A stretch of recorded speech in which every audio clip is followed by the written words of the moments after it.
Y bien, estimados hermanos, ahora ya ingresando como tal a la unidad 5, en el cual iremos analizando cada uno de los componentes de este decálogo o cada uno de los mandamientos como comúnmente los conocemos.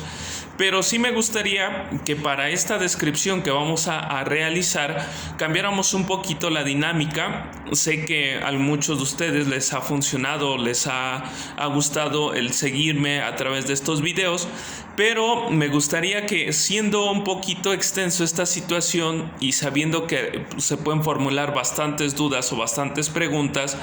yo voy a lanzar de alguna manera como las líneas vectoras de cada uno de los mandamientos. Por ejemplo, ahorita hablaremos sobre el primero, pero sí me gustaría que ustedes fueran leyendo en específico ahorita en estos días de la página 74 a la página 78 que nos habla sobre el primer mandamiento, y que por favor, si tuvieran dudas, tuvieran preguntas, me las hicieran llegar al grupo, porque sé que esas preguntas, esas dudas también otra persona las puede tener, y entonces yo con todo gusto se las contesto o con todo gusto lo abordo de manera concreta para que podamos ir avanzando, pero también podamos ir interactuando un poquito más. Ahora hablamos sobre el primer mandamiento, que es amarás a Dios sobre todas las cosas o no tendrás otros dioses fuera de mí, que ese es algo que nos dicta el Éxodo. Y entonces esta perspectiva tenemos que verla siempre desde dos visiones: la visión del Antiguo Testamento y la visión que viene a darle Cristo. Recordando, Cristo no viene a abolir, no viene a quitar nada, sino Cristo viene a darle plenitud. Pero en el caso del Antiguo Testamento, cuando Yahvé menciona o le habla al pueblo y lo ha liberado ya de Egipto y lo ha sacado y lo está llevando a la tierra prometida, lo único que le pide es fidelidad en su seguimiento, fidelidad a sus preceptos, fidelidad a su amor. Y entonces ahí es donde debemos de entender, no es que Dios necesite como tal de la adoración o de la aprobación o de la fidelidad de los hombres, sino simplemente está llamando a una corresponsabilidad. Es decir, si yo he sido bueno contigo, si yo te he liberado, si yo te he dado todo,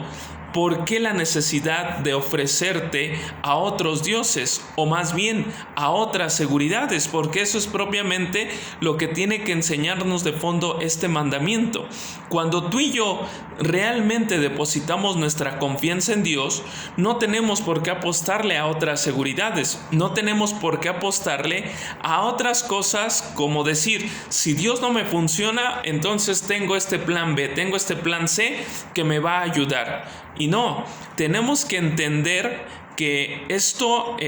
nos tiene que llevar a que una vez que hemos determinado seguir a Dios, hemos determinado serle fieles, no podemos apostarle a otras seguridades, ¿sí? Porque hay personas que, por ejemplo, llaman al sacerdote, ¿no?, a bendecir su casa, a bendecir su negocio, pero tienen por ahí que la sábila, tienen que el listón rojo, tienen que los ajos. Es decir, si no funciona la bendición de Dios, hay un plan B, hay un plan C para que esto también me ayude, me vaya bien. Y entonces, ahora, viéndolo desde la perspectiva de Jesús, como ya lo habíamos meditado en el Evangelio, cuando se acerca este hombre de la ley y le pregunta ¿cuál de todos es el mandamiento más importante? Y él lo dice: en el amor a Dios y en el amor al prójimo. ¿Por qué ponen primero en el amor de Dios? Porque ese será siempre como el mandamiento conductor de todo lo demás. Si nosotros realmente amamos a Dios, lo demás ya no pesará, lo demás será más fácil. Pero si desde el principio dudamos del amor a Dios y nuestra seguridad no está totalmente en Dios, sino en otras cosas,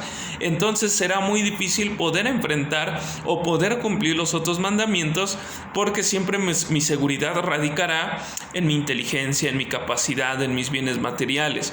Pero cuando todo depende de Dios y todo lo deposito en Dios, lo demás se convierte fácil, porque pueden venir problemas, pueden venir situaciones adversas, situaciones difíciles, pero cuando soy consciente de que Dios es quien lleva el hilo conductor de mi vida, entonces ya no hay problema, porque mi seguridad ya no radica en lo que yo puedo, en lo que yo tengo, sino más bien radica en la seguridad o en la voluntad de Dios. Pues, estimados hermanos, esto quiero que sea como esta pequeña introducción que vamos teniendo a este primer mandamiento. Pero sí, les insisto, por favor, hermanos, si tienen dudas, si tienen alguna pregunta, algún comentario o algún tema en concreto de estas páginas que les he mencionado, de las 74 a las 78, yo con todo gusto lo abordo para que todos nos podamos enriquecer. Que tengan buena tarde.